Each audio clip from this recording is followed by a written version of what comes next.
Seed. Seed contains a baby plant waiting for the right condition to grow into a new plant. Parts of seed.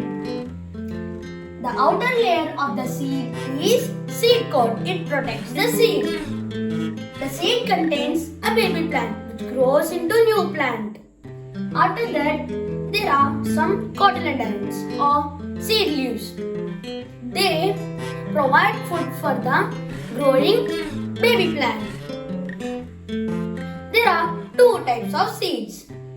They are monocotyledons and dicotyledons.